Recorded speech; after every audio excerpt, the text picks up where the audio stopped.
Yuk kita dengarkan cerita si Pitung, cerita anak dari Betawi. Pada zaman penjajahan Belanda, di kampung Rawabelong, lahir seorang bayi laki-laki mungil dari keluarga sederhana. Ayah dan ibu bayi itu adalah seorang petani. Kehadiran bayi itu tentu saja menambah kebahagiaan pada keluarga sederhana itu. Mereka beri nama bayinya Pitung.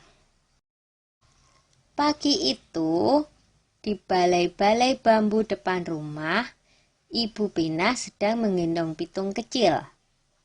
Setiap selesai memandikan, Ibu Pinah selalu menggendong bayinya sambil berjemur di depan rumah dan berdoa. Anakku sayang, kamu harus sehat ya. Kelak kamu harus menjadi manusia yang berguna bagi nusa dan bangsa.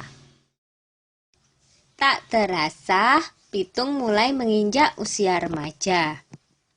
Selain belajar mengaji, ia juga belajar ilmu bela diri. Dengan cepat, Pitung menguasai seluruh jurus yang diajarkan oleh sang guru.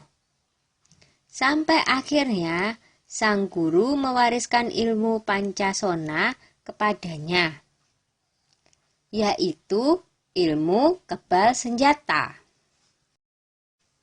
Suatu hari, Pitung menyaksikan kekejaman centeng-centeng Babah Lim, si tuan tanah. Mereka mendatangi rumah penduduk dan merampas harta benda yang ada, karena tidak membayar pajak dan upeti. Dengan kejam, mereka memukul dan menyeret para penghuni rumah. Hati kecil Pitung terpanggil untuk menolong mereka. Ini adalah saat pertama Pitung membela orang lemah. Pitung tak tega melihatnya. "Hai centeng-centeng, kenapa kalian merampas harta orang dan menindas orang yang tak berdaya? Kalau berani, sini lawan aku," tantang Pitung. Mendengar itu, si pemimpin centeng marah. "Hei anak muda, berani-beraninya kau menghalangiku. Rasakan ini," hardiknya kepada Pitung.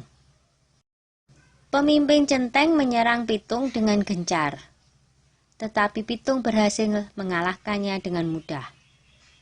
Pemimpin centeng itu roboh dalam 2 jurus. Anak buahnya pun melarikan diri ketakutan.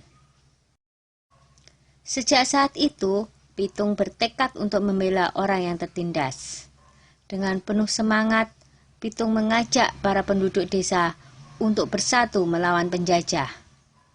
"Kita harus lawan segala penjajahan. Tidak ada yang boleh merampas harta milik kita. Ini adalah tanah kita. Jangan mau diperbudak oleh kompeni," kata Pitung bersemangat. Semua setuju dengan ajakan Pitung. Para tuan tanah dan kompeni menjadi resah. Mereka mengadukan perlawanan itu kepada pemerintah Hindia Belanda. Scott Heine, pemimpin tertinggi di Batavia, memerintahkan aparat untuk menangkap Pitung. Ia menawarkan hadiah besar bagi siapa saja yang bisa menangkap Pitung. Kompeni menangkap Pak Piun dan Haji Niapin untuk memaksa Pitung menyerahkan diri. Mereka dimasukkan ke penjara di Grogol. Berita itu sampai di telinga Pitung. Ia tidak tega dengan keadaan ayah dan gurunya yang disiksa. Pitung membuat perjanjian dengan kompeni untuk menyerahkan diri dengan syarat ayah dan gurunya dibebaskan dari penjara. Pada suatu hari, kompeni membawa Haji Niapin ke alun-alun kota dengan dijaga ketat oleh pasukan polisi bersenjata. Lalu, Pitung muncul seorang diri. Ia meminta agar gurunya dibebaskan dulu.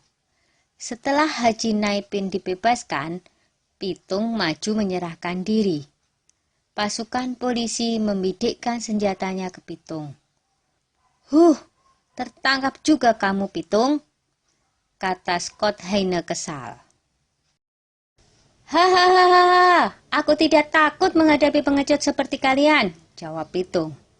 Scott Heine marah dan ia langsung memberi tanda kepada pasukan untuk menembak. "Dor, dor, dor!" Pitung pun roboh bersimpah darah. Pitung gugur sebagai seorang satria. Beberapa bulan kemudian, Scott Heine dipecat dari jabatannya karena menembak orang yang tidak melawan ketika ditangkap. Pitung gugur sebagai pahlawan dan akan selalu dikenang oleh generasi-generasi berikutnya. Sudah dulu ya cerita si Pitungnya. Jumpa lagi di cerita lain.